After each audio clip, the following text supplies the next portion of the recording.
황승규 국회의원 황승규 황승규 황승규 국회의원 황승규 계속 박수 부탁드립니다.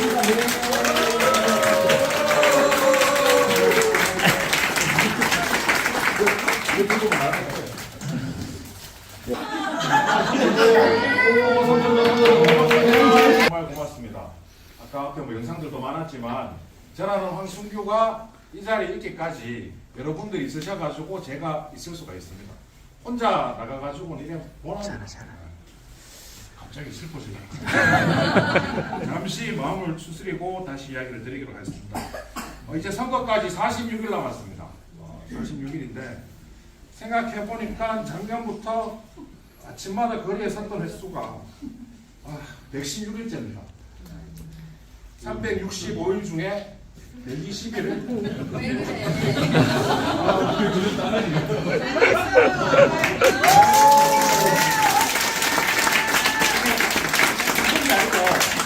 아침에 고생했던 생각이 나요. 술 먹고 힘들어 죽겠는데 아침에 막 나가야 되고 안 나가면 사람들이 그래서 왜 안 나오는 거 할까 봐 겁나가지고 이제 끝. 그렇게 그래, 나갔던 자고 있어, 시간이 아빠한테 매달리면서. 116일째나 됐네요. 참 열심히 왔는데 근데 열심히 하는 것만으로는 별 차별성이 없는 것 같습니다. 예비 후보 등록하고 나니까 다른 후보님들도 정말 열심히 하시더라고요. 아침부터 저녁까지 뛰어다니시고 저도 뛰어다니는데 어떤 후보님들은 저보다 더 많이 뛰어다니시더라고요. 그래서 큰일 났는데 싶은 생각도 들고 그래서 열심히 한다는 것만으로는 차별성이 없다라는 거 그리고 진정성도 마찬가지인 것 같아요. 모두가 서민을 살리겠다 그리고 동구를 발전시키겠다라고 말씀을 하시는데요. 저는 그 후보님들의 진정성을 의심하진 않습니다. 왜냐하면 나라를 망하게 하겠노라 그리고 대구를 망하게 하겠노라라고 나오시는 분들이 없기 때문입니다. 그래서 그 약속의 진정성을 의심하진 않습니다. 그렇지만 분명한 차이도 있다라고 생각합니다.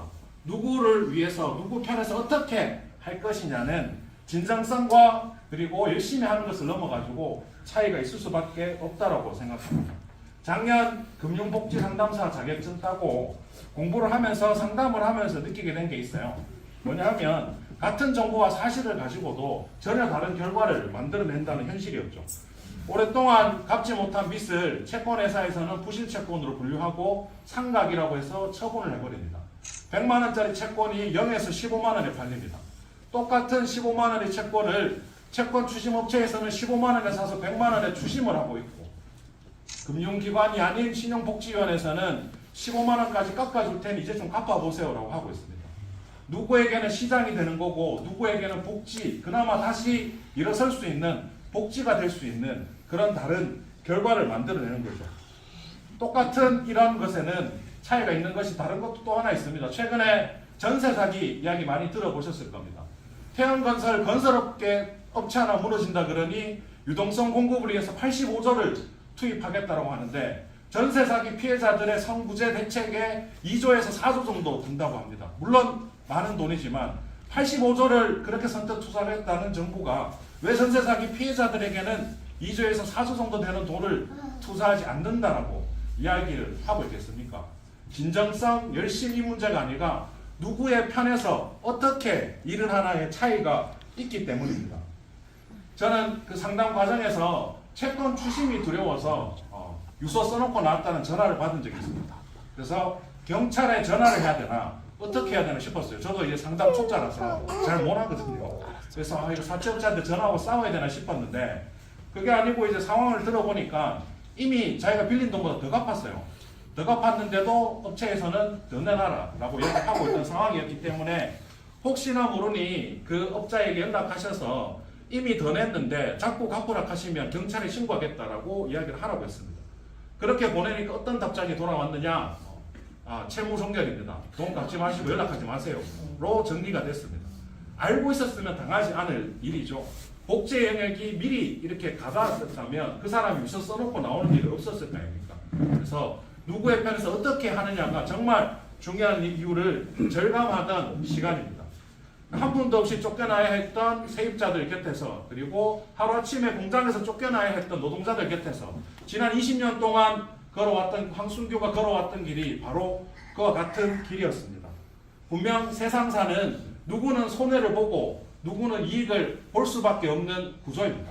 그런 구조 속에서 우리를 밀어넣고 있는 상황이 머리 아픈 상황이죠. 흉년에 나라 곳간을 열어서라도 백성들을 살리자라고 했습니다. 곳간을 열어도 모자랄 때 지금 우리 정부는 무엇을 하고 있습니까? 건전재정 이야기하면서 도로 묶고 있습니다.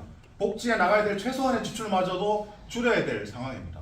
그래 놓고서는 세수 펑크가 났다라고 이야기합니다. 알고 봤더니 부자 감세 때문에 생긴 펑크인 거죠.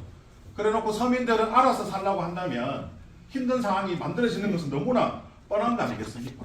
이런 국정 기조를 바꿔내거나 바꾸기 싫다면 심판해야 하는 것이 이번 총선의 기조, 시대에 살아있는 시대 정신이라고 생각합니다.